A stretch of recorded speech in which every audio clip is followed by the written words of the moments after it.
What does a pharmacist do?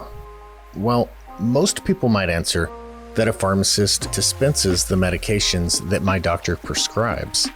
Now, I work with a ton of great pharmacists, and one thing that I don't generally see is excitement about pills in a vial. And this is probably because pharmacists have been trained to do so much more. So what can you get excited about in your community? To find out, let's go beyond the scripts.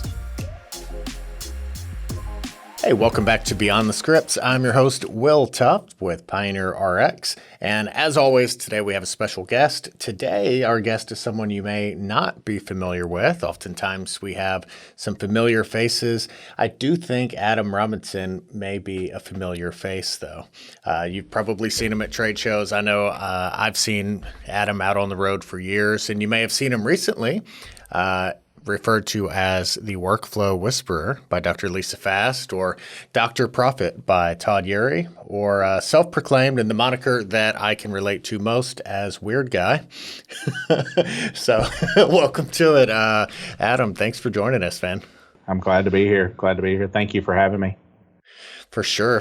So, we always talk about a lot of the same topics. And what's interesting is that, you think you cover it all on any conversation you have. You can talk about that enhanced service. You can talk about workflow. You can talk about efficiencies, and every time you talk to somebody new, you find a new angle, a new facet of that gem to explore. And I remember being an installer for years. I traveled and I would visit these different pharmacies. And I remember saying, I see that difference. A couple more of these and I'll have it all figured out. And right. 10 years later, it's it still amazes me. It's a constant battle to figure. I mean, just the most minute basic things. You're like, I had no idea we could do it that way. So yeah, it's something new all the time. Yeah. So one of the things that you've definitely focused on is workflow. And I think that is something that every pharmacy is going to deal with every day. Some of them are going to deal with that very intentionally, and sometimes there are definitely pharmacies out there that fall into that mindset of that's the way we've always done it. Yeah, and that's how we were. That was just how pharmacy was, and personally here at our stores that we got to a spot where that's the way we've always done it, just didn't do it anymore. And it was disheartening because I've just hung my hat kind of like you guys on pharmacy forever. And that's my baby. That's what I enjoy. That's what I love. And when it wasn't fun anymore, wasn't exciting, and it was defeating a little bit. That was a day that I can remember, and I don't ever want to go back to that spot again. And so me and my partners and our staff, we really just put our heads down and really worked on changing our workflows, things that we had control of. Yeah. That from the day to day, that made our day to day better. And that's really what we focused on. So before you get into the specifics there, let's kind of talk about the road to that point. So what pharmacy is this at? Were you at your current pharmacy? Where were you at before that? Yeah, so I was very fortunate that when I got out of pharmacy school, I already had a gig ready to go. My best friend, his father, were part owners in a pharmacy, and they asked me to come take over an independent pharmacy in our small town. We're about 45 minutes west of Louisville in Kentucky, very rural. And that was just kind of I knew that's what I always wanted to do, was just run an independent pharmacy. So they kind of threw me to the wolves, and on day one, there's your store, go for it. And which has been a blessing. And we were very busy. We were constantly pushing the envelope at our stores. And so the one that I'm mostly over, just continue to grow. And we eventually moved out of a little strip mall, built our own freestanding building. And from that point, it exploded. And what we were doing, I talked to so many pharmacists. Everybody knows who you are in the community because that's just what we do, right? We help everybody, Sure. and everybody knew who we were. But they were starting to get a little angry with us on our workflow. Things weren't hanging up where they were supposed to be, and we weren't fast, we weren't efficient. So I've been at the same pharmacy since 2007, this is what I do. I love it. I absolutely love it. And that's the Save-Rite there in Yeah. Bradenburg? Yeah, Gotcha. Brandenburg, Kentucky. Yeah. And now our town is exploding. We're getting some factories in here, and so that's a little bit of a change. We're trying to figure that piece out, which is a whole nother ball game. But yeah, very small town in Kentucky, very rural. But yeah, I love it. Yeah. So what do you think your script count was back in those days? Like when you kind of before you hit that breaking point? Right. So I'm a data nerd, and I have all that on an Excel sheet from like 2007. Right. So we watch trends, and man, let's see. Right now we broke 13,000 a month last month or the month before, and back then we were maybe doing 5, 6 a month. And then our breaking point, we were probably at that 8 or 9. Yeah.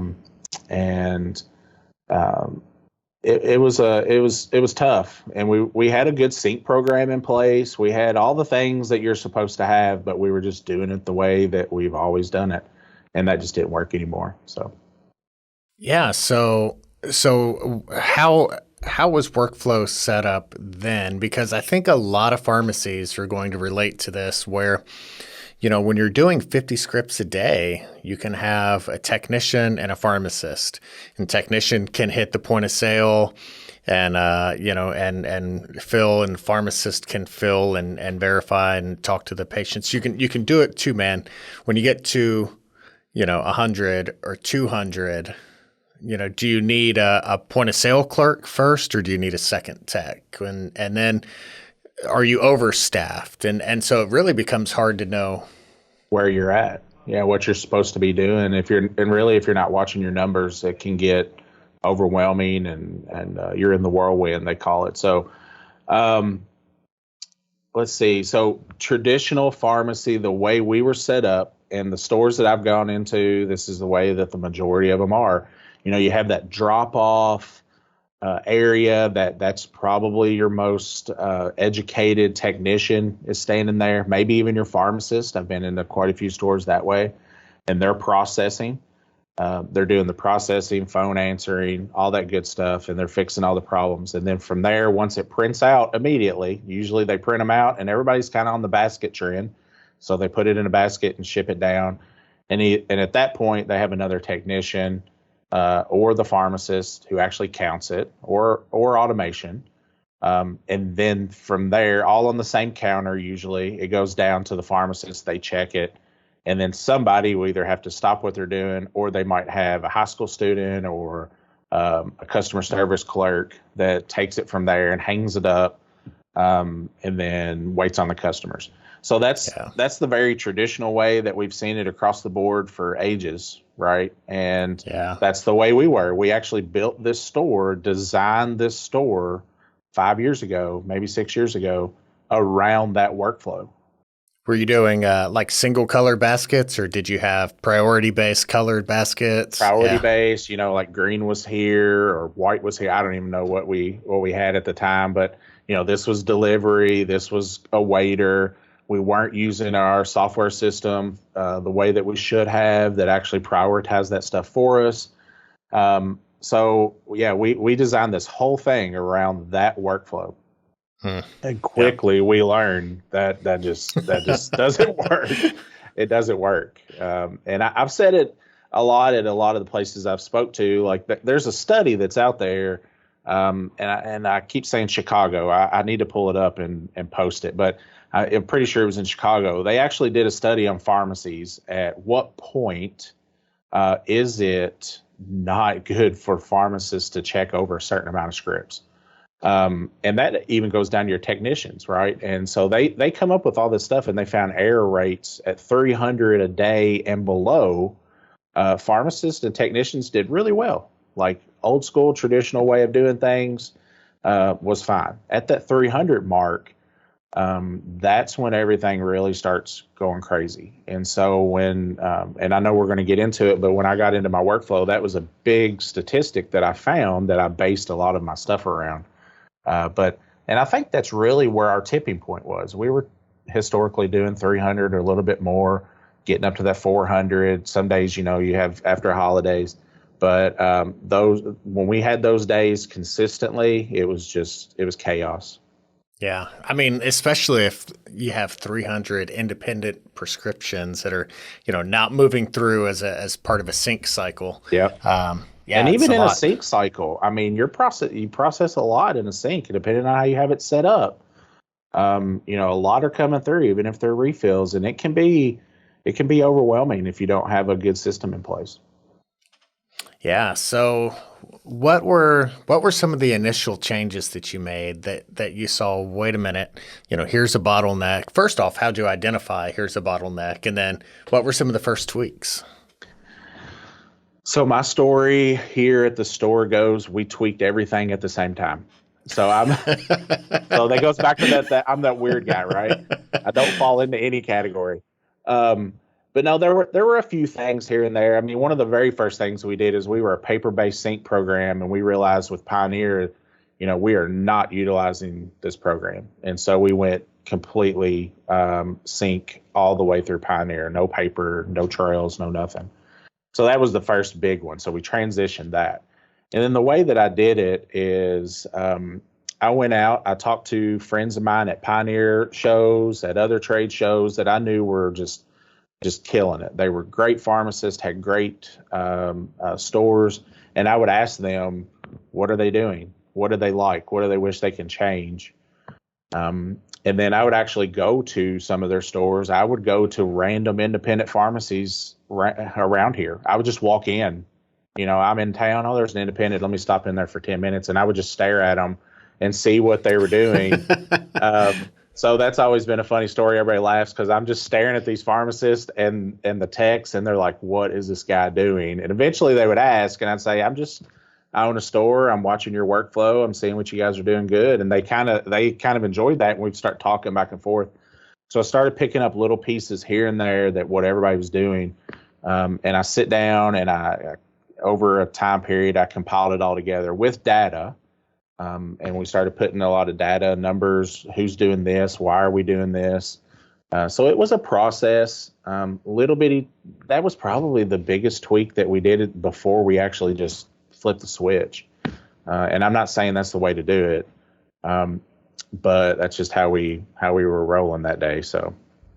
Yeah, it is neat. Over the years as an installer, going into so many pharmacies, there can be such a different vibe in the pharmacy based on their workflow. I've been to pharmacies that were just very kind of, just seemed like a very easygoing linear workflow, from one side of the room to the other. And then I've been to pharmacies that kind of had an island that, different color baskets would assemble and then web. And it was everybody's like bumping into each other and moving around, and it's chaos. But, it looked like an I Love Lucy episode. There was a friend of mine in Tennessee. He had one that was a big island in the middle, and they just did a circle around the island. Everything was a circle around the island, and it worked for them. But eventually you could tell that there was frustration. It just wasn't a really good workflow overall. So. Yeah. I remember years ago before we had the print queue available, just how much time you would see people spend sorting through patient education and labels and reassembling one patient's orders while you have 4 people sending in labels and everything else. So we were talking yesterday. It wasn't that long ago. We would print the label out and sit it down, and then the tech would go get the bottle and fill it and sit it on the label, and the pharmacist would check. Everything was on the island or wherever it was, and you would just check it then versus in Pioneer or in whatever system they had. And it seems, in my mind, it seems forever ago. And it really wasn't that long ago that we were just doing these very mundane, old school ways of pharmacy. I couldn't imagine going back to that stuff. So, yeah. So you guys were doing paper sync, multicolor baskets, passing them down, visual check, or we started check visual within check, system? and then we started check within system. So we've had that for a little while. But the check within system, we were with an older software system. It wasn't that great. There wasn't a lot you could do. You could see the script and you could see the bottle, and that was about it. And then we started really utilizing what Pioneer had for us inside of that check station. Yeah. Yeah, that's one of those steps where if you're so used to doing it one way, you're like, wait a minute, you want me to do an additional step within the software? It's more work, and it's like, there's so much information right there. I can't imagine just deciding that none of that is relevant. It's such an amazing tool. Yeah. One of the big ones that we always, when I go in and I talk to other pharmacies, is what are you doing that you don't have to do? Right? And what is the technician doing? What is the pharmacist doing? What does your state law say you don't have to do? So one of the big ones was e-scripts. In Kentucky, we don't have to print out the e-script. Everything is electronic, so they are okay with that. And when I said, hey, guys, no more printing of e-scripts, it was like, you could just hear the record scratch. they were ready to walk out the door. They just couldn't understand. Even my pharmacist, they're like, I don't feel comfortable if I'm not holding paper. And I'm like, it's right there. And a lot of the stores that I've been to, that's a big one, that everybody's printing e-scripts, and that's a waste in paper, waste in time. Well, I have to fold it up. I have to rip it. I have to do this. And so finding those pieces that you don't have to do, that you've always done, and you have to be okay with saying, we don't have to do that anymore. That was a huge piece of workflow. I mean, it just gets rid of all kinds of things that you don't have to do that Pioneer can do for you. So, yeah. So what about the other written prescriptions? You still have to file everything else the same. You just don't have to have the paper file for e-scripts. Yep. Nice. Yeah. So that we actually put that, our processing is in the back. It's kind of hidden away from everybody. They get the script, they run it through, and we don't get as many anymore. A handful a day maybe, but they actually process it, scan it, and then they just file it away. And because they're filing away, it's always in order, so we don't have to put them in order anymore. And then we just follow the patient. We don't follow the script anymore. And so when it comes down through, they print it, it comes to us, it pops right up. We can read everything, zoom in, notate it. In Kentucky, they allow us, if we notate on the image, that counts as writing on the script. So yeah, it just follows it all the way down through the system. Nice. So you switched over to the electronic MedSync in the system, taking advantage of what workflow steps did you turn on? So you said verification, but kind of walk me down kind of stage one of your changes. Yeah. So everything is in the system. That was our big piece. We did not want our technicians running around. I wanted you to just do everything you're doing in a circle if you had to move. Nobody's moving. So we moved our processors to the back, and they're doing all of our e-scripts, all of our rejected claims, anything that's in the to-do list, they're working on that. Any script that comes through. At that point, it goes into our print queue. And the people in the front, our technicians who are actually filling, they work out of that print queue all day based off priority. So we have waiters, do we have deliveries, do we have med planners? And so they're constantly watching that. And do we have sync patients? And they'll print that out, and everything, nothing is printed beforehand. So they print it at the time that they're actually filling it. And then once they fill it, it goes into a basket based off priority and actually just slides right down to the pharmacist. And we only have one pharmacist at a time that's checking. The other ones are doing other odds and ends throughout the store.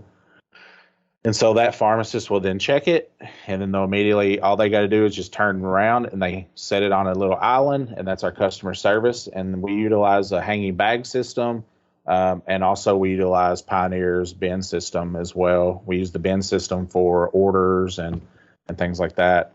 And then they bag it, and then we use the point of sale system in Pioneer, and it's sold. So nobody has to move hardly at all.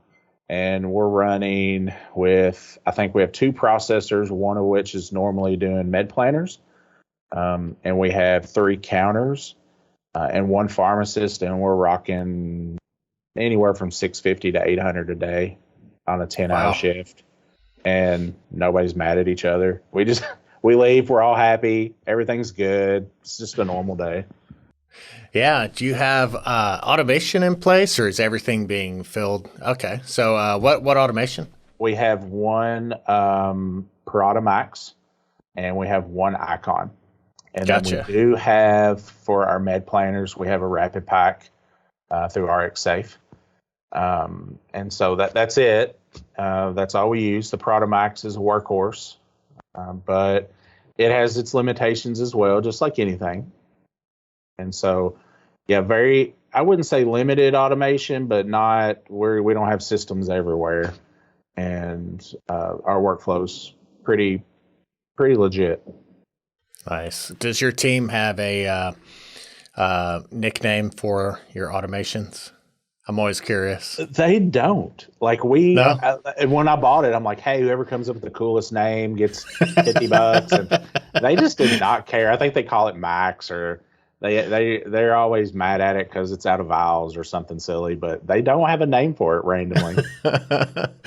Yeah, that's funny. I don't do that either. I call, like, I don't name I'm a car guy, but I don't name my cars. It's the bus, it's the bike, it's the bug, whatever.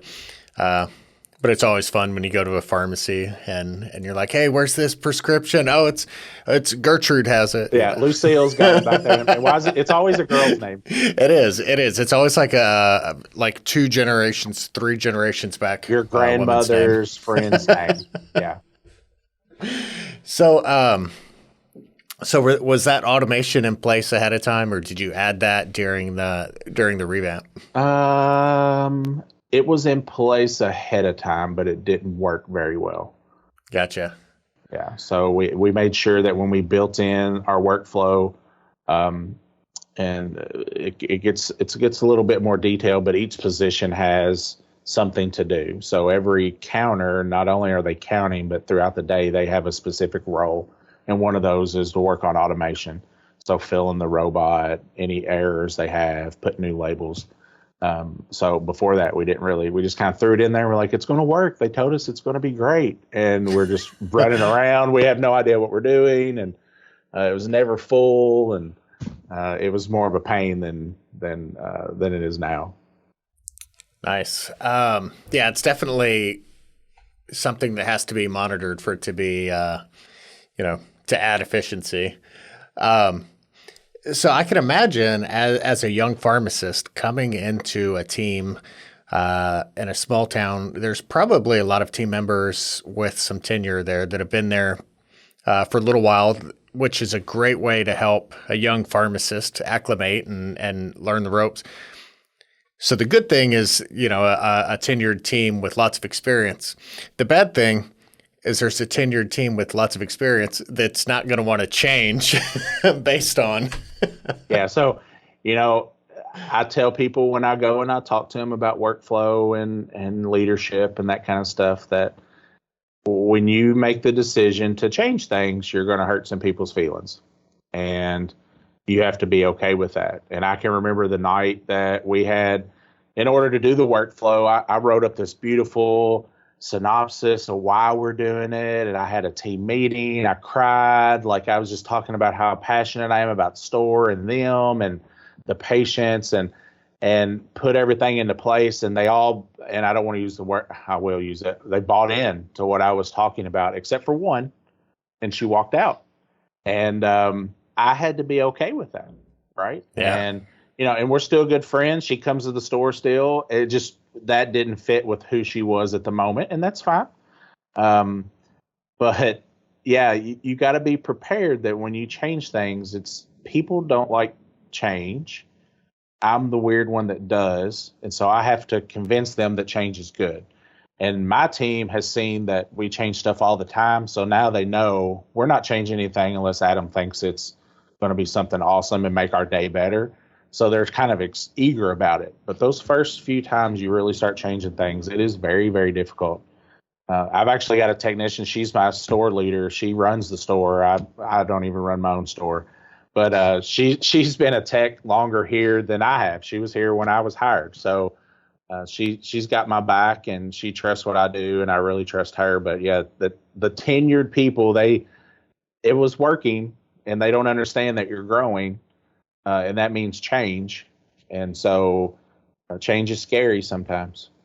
Yeah, for sure.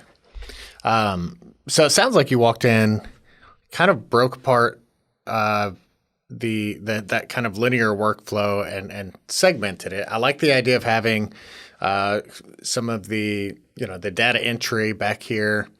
So everything from data entry, they go through running cycles, priority fill requests, refill requests, anything that's called in, I guess, it's all ran back here. You mentioned the print queue, which I love because if you're not familiar with the print queue, that is in PioneerRx. Other softwares have print queues as well. I really like the PioneerRx software because it will help you assemble that patient's complete order. So hey, there's an inventory issue, or they still have prescriptions and workflow. So nothing's printed until you have that whole order ready, which makes a lot of sense. So now they're shopping, dispensing, pharmacist is verifying. Did you make any changes to the way you handled those different priorities? Let's see. I'm trying to think how we did that. And let me go back real quick. The processors, one of the things that we found out when I was doing my analysis of workflow at all the stores is one of our biggest hurdles to efficiencies in the pharmacy is actually the patients. And that's what we had here. It sounds counterintuitive, but our patients are coming to the window. They're asking you to come out front and help. The phone's ringing. They're leaning over the counter, watching what you're doing, talking to you about, what you did this weekend. So there was a lot of, I had to come up with the idea of how do I get my people that are doing the processing, which that's where your money's made. How do I get those away from patients? And that sounded weird to me, because that's what we've always done is we want to go out and talk with the patients. And so that's what I did is I literally moved them to the back. They don't answer the phones. They don't do anything, but they're just processing. And so once they're getting everything done and it's thrown in the print queue, the biggest thing on priority is we did it based off of time, date and time. So that way with our sync patients, we know we have a little schedule of when we're doing certain sync. They're in there a little bit later in the returning, and we have waiters, we have delivery, we have med planners. And then I was very adamant to teach my team that in their view, when they log in, they can change that view to however they want to look at it to prioritize it. So that was a big one, was really teaching them that they can customize their own view. It didn't have to be based off the way I do things. And so once they figured that piece out and they moved things around and times and dates, and if they wanted it to all be open or not open, that really helped them to be more efficient because that's the way they like to do it. Yeah, and inevitably, anytime I go to a pharmacy, I learn something just by standing back and watching just the different team members work, because it's like, oh, that's a different way than I've ever done it in the system. That's really smart. I like that. So. Yeah, and I found too that I learn more about the new updates too. So sometimes I'll read about an update, but I don't really utilize it. But then if I go to another store and they're doing it, I'm like, I read about that, but I haven't done it yet, and I really like it. So I learned a lot that way too. Nice. So after round one of changes, everyone kind of acclimates, I guess. You move into a new facility. So where do you go from there that kind of makes what was the next step that kind of led to you being referred to as the workflow whisperer. I know. I want to kick Lisa the next time I see that. It's like the worst name ever, but it stuck. So, You know what I love is that some people attract nicknames. Myself, I've always just been Will, right? And I'm surrounded by people with awesome nicknames growing up, and never got one. yeah, that was my first like pharmacy nickname, and I'm like, really, whisperer? That's what I get, a workflow whisperer. The first big hurdle that we had is to realize that workflow was a fluid operation, meaning that it constantly had to change. It had to adapt.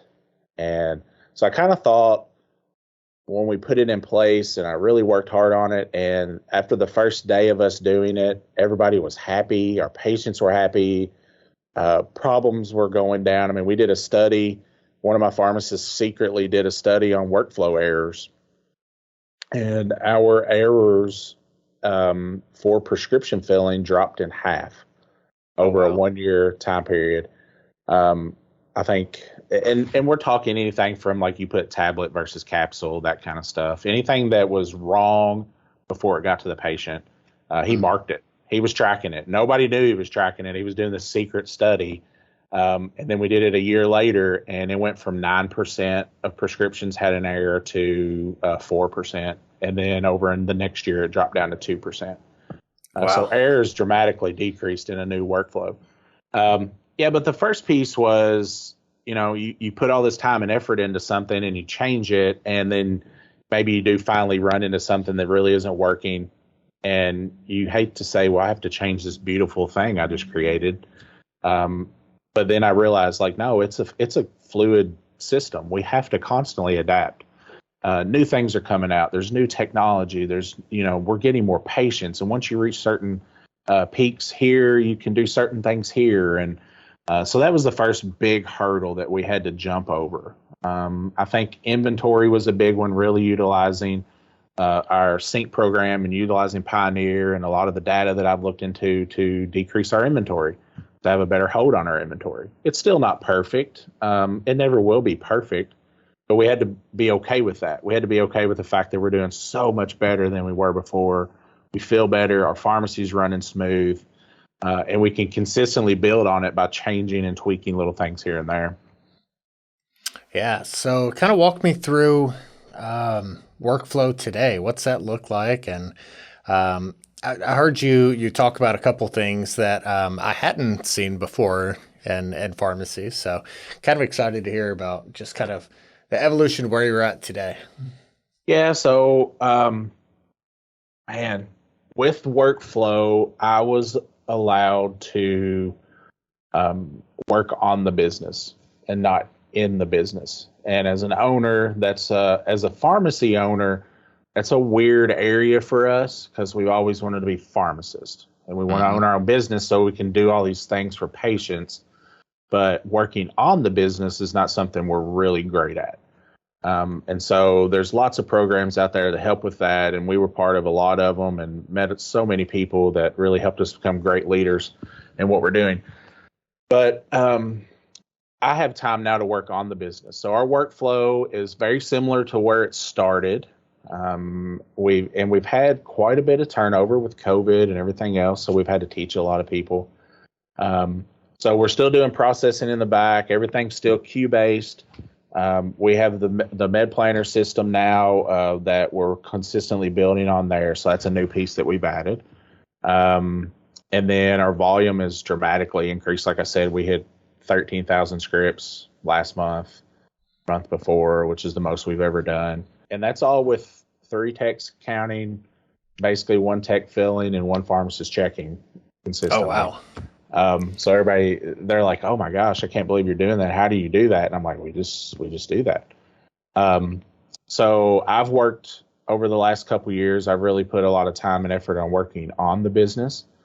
So we've actually started a fellowship with the University of Kentucky to teach graduates how to operate a pharmacy. So they don't have fellowships or residencies to teach you how to run a store. So I thought, well, let's start one.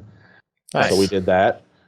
We bit the bullet and we put in a functional medicine clinic here inside our pharmacy. So that's been a touch and go. It's very successful, but we're still in the early stages of figuring this out. It's a very new idea to pharmacy world. I got pharmacists that are, they're really head over heels on sync and MTM. We're really going to start diving into some of this medical billing that we can do now.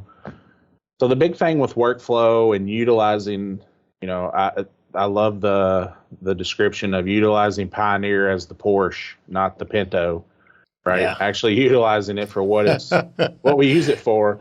Allows us time to connect with our patients, which is why we got in this business in the first place.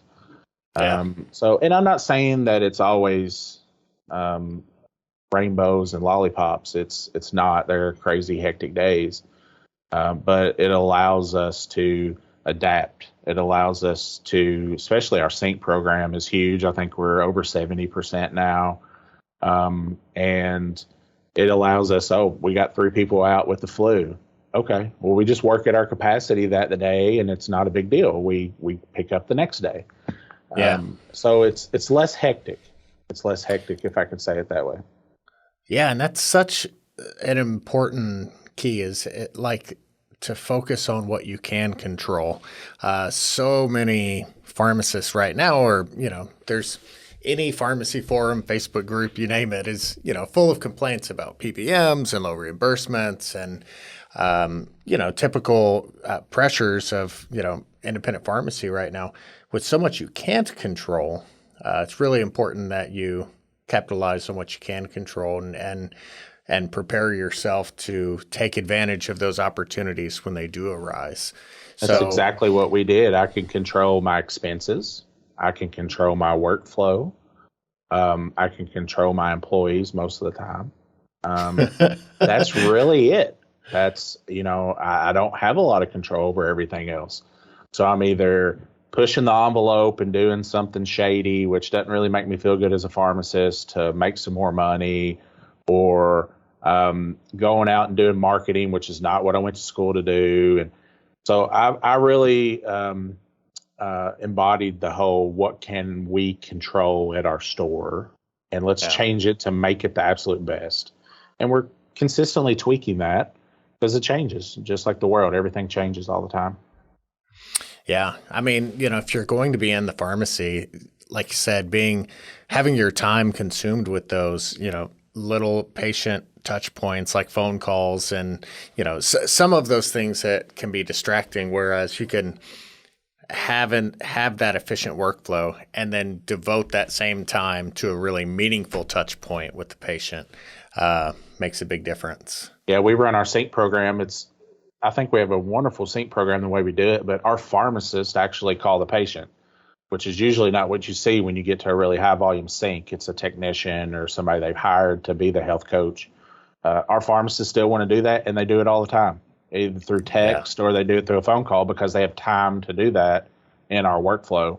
And the patients really enjoy that. Not that they wouldn't enjoy talking to our technician, but they feel a little bit more comfortable asking them some more advanced questions.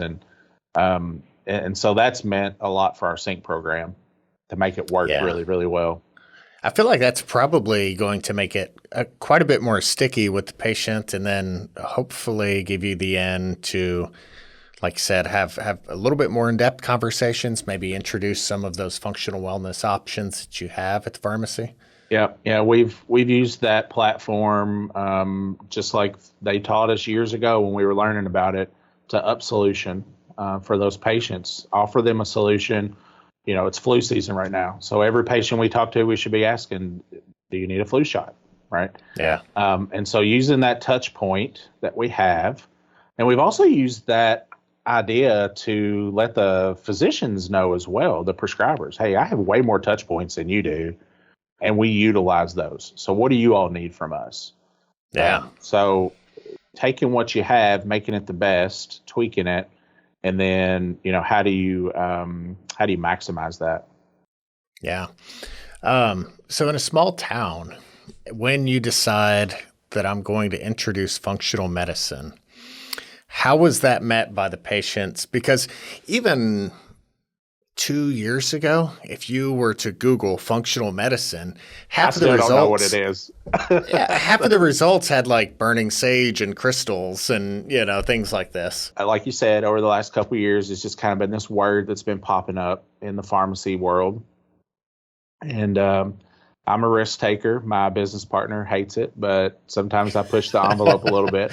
He's my best friend too, so I can say that he gets aggravated at me. But um, I had there was a lot of different pieces to it, but in our hometown we have fantastic prescribers, fantastic physicians, but they're overwhelmed, and we see it and we know it. We hear it in their voice, and there was just something missing because I was getting a lot of patients coming in, and the biggest thing they talked about is time. I just don't have time with my doctor. Did you talk to them about this? Nope. They just saw me, and that's not the physician's fault. That's just the nature of how it is. Yeah. And so as I was out and about talking to a lot of other people trying to figure out what this functional medicine thing was, I had a really good nurse practitioner friend of ours.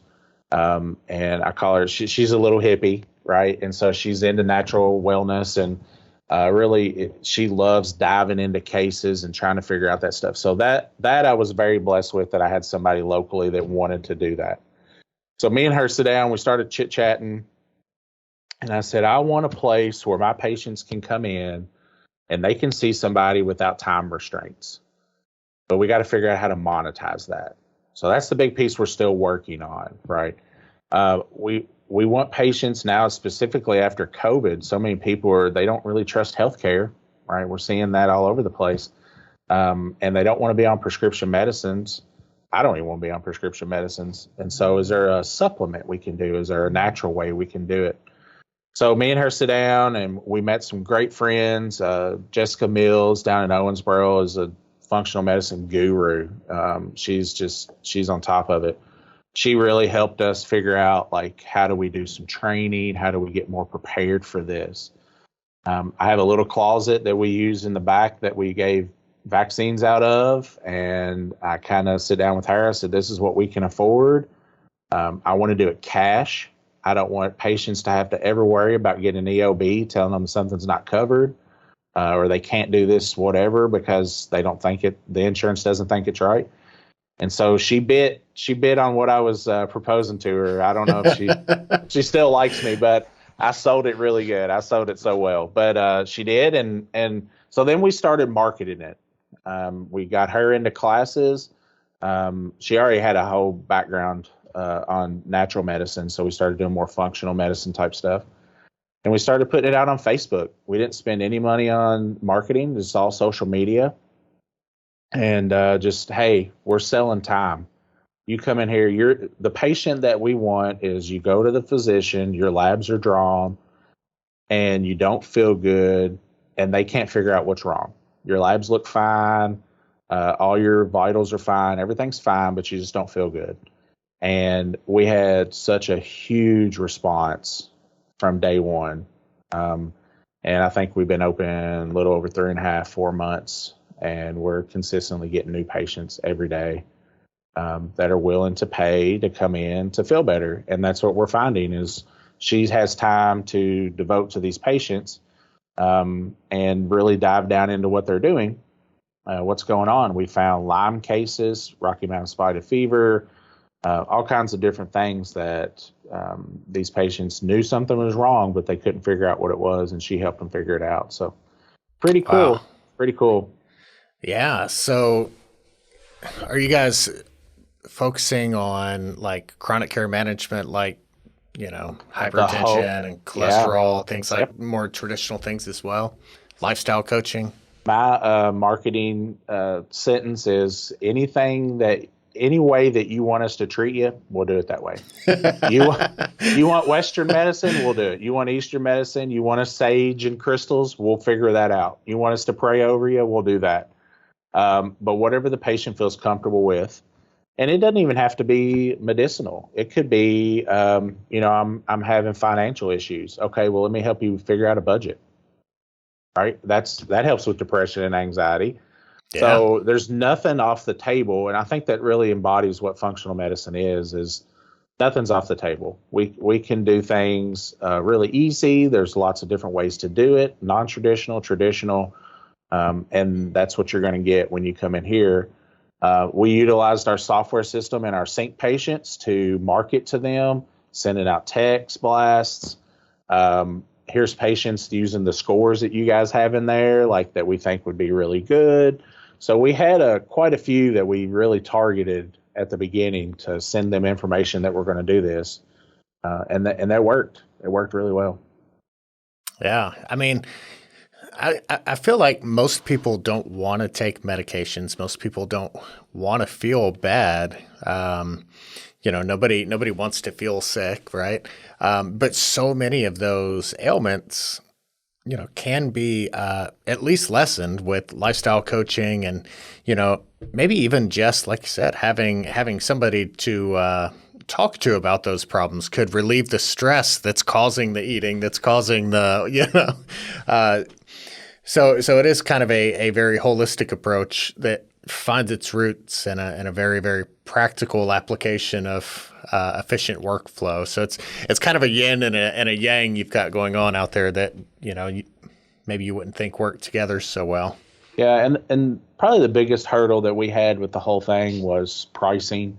We are very rural, so there's kind of the stigma that it's hard to get somebody to spend a lot of money on something. And I really had to fall back on some things that I was taught years ago, that I can't put a price on somebody's health. That's up to them. And Yeah. so if I put the option out there and they want it, it's there. If they don't, that's on them. And so we really embodied that approach. We didn't price gouge. We didn't do anything. We have memberships. We have acute care now. We have telehealth, all these little things that we can do. We've had patients come in and ask for a certain thing, and we're like, well, we don't do it, but we'll do it. How many times can they do that, right? Like, can they go Sure. into a place and say, I really would like to do this? And they say, okay, well, let's figure that out. Most of the time they're like, no, we don't do that because it's an insurance model. So now it's got my wheels spinning, because now I'm ready to jump on the Blueberry Pharmacy bandwagon and do the cash model with the pharmacy world. But that's another piece. I because of workflow and everything else, we can start working on that and try to figure that out. Yeah. What's interesting is I don't think that it's in healthcare, especially, a race to the bottom with you need to be the lowest cost per pill. People will pay more, and in fact, there's something to be said for having buy-in somewhere that's going to make you take that membership, that subscription mentality, that skin in the game that's going to increase the patient interaction a little bit more than if it was free. Yeah, that's why we did the membership model, is because our nurse practitioner, she wanted the patient to come back, and she knew that they don't usually. So if there's a membership, they pay a small fee and they can come anytime they want, they're more apt to do that.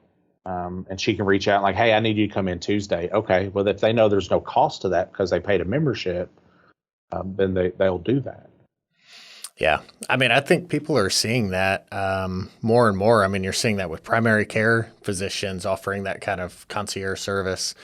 But I mean, we're all kind of used to paying a monthly premium for insurance that has gotten to the point that the system's not really satisfactory for most people, I wouldn't say. I mean, you remember 10, 15 years ago, we had insurance. It paid for everything. I mean, I had kids and never paid a dime. And your medicine was cheap and this and that. And now we're seeing patients, I mean, ungodly deductibles and high copays. And there's definitely a better way to do that. One of my biggest pet peeves is the pharmacies out there that, started in the 70s and 80s, and they put some kind of value in their name. Ours is Save-Rite. We inherited that name, and everything was about saving money, and that's how the system was back then. And now I like the transition where I'm seeing pharmacies that are starting up where they're putting, healthcare in their name or something that adds a value to what they're doing, because it's not about the bottom dollar anymore. It can't be. We can't keep cutting ourselves like we have historically and accepting things. So we have to change the model. And I think, I'm over the last couple of years, we're seeing a lot more cash-based pharmacies, a lot more concierge services, pharmacists going out and finding different ways to do things besides retail. Yeah. So things are changing, and it's good. It's good. It's disrupting the model, and disruption is good. Yeah, I had a guest on recently, and we got so far into conversations I didn't even get to this topic. But on their on their website, they had a cash loyalty plan cash pricing list. And it was the $4 list from any big chain, but it was a $6 and $8 list, right? They're openly publishing this list without doing a race to the bottom, because it's a couple dollars. It's probably not going to make or break the relationship with the patient, but it's not really about being the race the lowest price per pill dispensary. Right. And I think across the country, and not even necessarily in rural America, people will pay for service. And I know I do. I would love to pay a little bit more for way better service than I would if I had to pay for something else. So if I knew that I could get the same medicine for a couple dollars more through a cash program, and that allows my pharmacist to really sit down with me and talk about stuff and not worry about whatever DIR fee they're going to take out next year. That would be what I would love to do. Yeah. I think it's going to get there. It's starting. We're seeing the trend. Well, I feel like people have such a different point of view towards that kind of self-care now than 10 years ago. I mean, my favorite example is my Sonicare toothbrush. I could get a 99-cent toothbrush, right? But I'm willing to pay a whole lot more for one that, I feel like is doing a better job. Right. Absolutely. You can't put a price on somebody's healthcare. And so traditionally we have, because of the model, just keep lower and lower and lower in the price and accepting that. And then that doesn't allow us to offer the best services. And so now it does. We can change that model. We can tweak that model. And really anything is fair game out there now. You just have to want to do it. Yeah. Well, we're about out of time. I'm going to have you back at some point because I've still got other fun stuff I wanted to talk about. But you couldn't get to all the questions. That's what you were saying. Oh, always. All right. Well, I'm going to let you get back to it and get back to working on that backbench hidden away from everybody, hopefully. Right. Yeah. Getting the good stuff done. Right. All right. Well, thanks for joining us, and I'll see you here soon. I appreciate it. Thank you for listening to this episode of Beyond the Scripts, presented by the Catalyst Pharmacy Podcast. If you enjoyed this episode, please support our channel by liking, subscribing, and clicking the notification bell so that you'll be notified anytime we post new content. To stay up to date with all of the latest independent pharmacy news and content, follow PioneerRx on your preferred social media platform.